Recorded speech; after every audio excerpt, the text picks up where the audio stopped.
naglabas ho ng report. Natanggap po natin ng report. Iko-confirm ho natin from COMELEC na meron hong ilang pang mga senador na nakatanggap daw ng donasyon. Noong pong kasagsagan ng halalan, noong kasagsagan po ng kampanya mula po sa mga kontratista. Mahirap dito kung sila yung nasa 15 mga kontratista na sa listahan ng Pangulong Bongbong Marcos nasa likod ng flood control anomaly. Attorney John Rex Laudianco ng COMELEC, magandang umaga po. Magandang umaga po, Sir Aljo, sa lahat mo ng taga-subaybay ng DCXL. Totoo ba, ilan ho bang mga senador, attorney, ang nakatanggap po ng donasyon sa mga kontraktor? Ang tinitingnan po namin ngayon kasi, Sir Aljo, yung confirmation pa mula sa DPWH. Tama po kayo, meron kami mga nakitang ilang mga senador na tumanggap mula sa mga korporasyon na nakikita namin either construction corporation, realty corporation at iba pa. Pero ang mabigat po kasi dito, hinihintay po namin yung confirmation mula sa DPWH kung meron nga silang kontrata or subcontract sa pamahalaan nung panahon na nagbigay sila ng donasyon. Pwede ho nyo ba pangalanan kung sino-sino mga senador?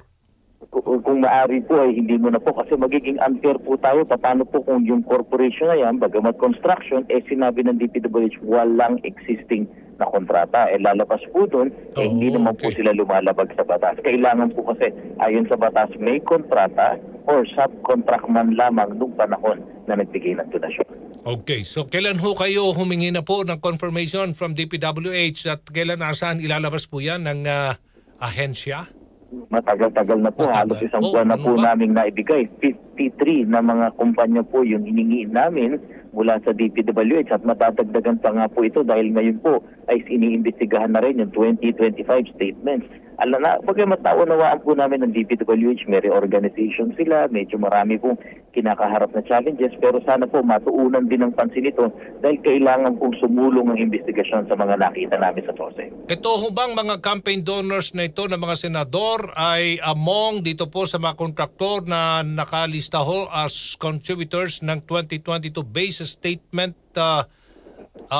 for contribution and expenditure SOSE. Nasa listahan ba yan ng Pangulong Ferdinand R. Marcos Jr.? Meron pong ilan na nakita po. Meron pong ilan po. Opo, okay. Ano kaya, sino-sino ho kaya, hindi nyo yun pwede ilabas ho ang pangalan ho ng mga kumpanyang ito? Opo, dahil magiging unfair din po dahil nga pong sinabi natin na kung walang kontrata, tandaan po natin yung nailabas po ay starting 2025. Ito po ay 2022. Kaya nga po tinitignan natin ngayon talaga yung existence ng kontrata during the period. Medyo mahaba-haba nga po hiningi namin mula po nung nag-file ng Certificate of Candidacy noong 2021 hanggang sa matapos ang election period ng 2022. Hinabaan na po namin ang paghingi para masuyod natin na maigit. Okay, yung iba ba mga incumbent na mga senador na? Meron po. Pero may nakita rin po kami na governor at vice governor at pati nga po utos si Chairman Garcia. Silipin din, pati mga nasa baba, mga mayor, mga local contracts kasi alangan naman po hindi rin sila masasama sa investigation dito kung alam sa batas. Pero paliwanag ho, donating to politicians were not necessarily violating the law. Ano pong batas yun? Ano po? Tama po. Section 95C po ng Omnibus Election Code kung saan may mga nilista po na nagbabawal ng pagbibigay ng contribution. At kasama po dito yung natural persons or juridical entities na merong kontrata or subcontract sa ating pamahalaan for goods, infrastructures, or services. Kalinya rin po niya yung mga iba, mga financial institutions, educational institutions na may loan, nabigyan ng prangkisa o para dun sa paglilinang ng ating mga natural resources, yung merong public convenience at iba pa.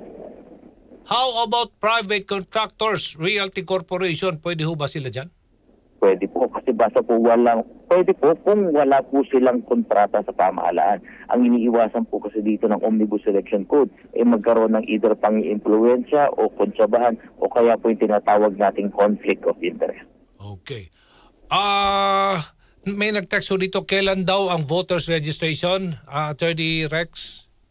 Baka po magbukas po tayo itong ikatlong linggo ng Oktubre at tatagal po ito hanggang July next year. Ganyang kahaba po ang ibibigay natin sa ating mga kababayan. Okay. yung voter registration para sa BSKE sa 2026, plano ninyong buksan this October. Tama ba? Tama, no? Ito, October na po ito at lahat ng klase ng application po, pati yung mga magta-transfer at iba pa ay kasama na po dito. Okay, sige po. Maraming salamat, Attorney John Rex Laudianco ng COMELEC. Good morning. Salamat po sa katawag. Good morning. Thank you. Si Aljo Bendijo sa DCXL News.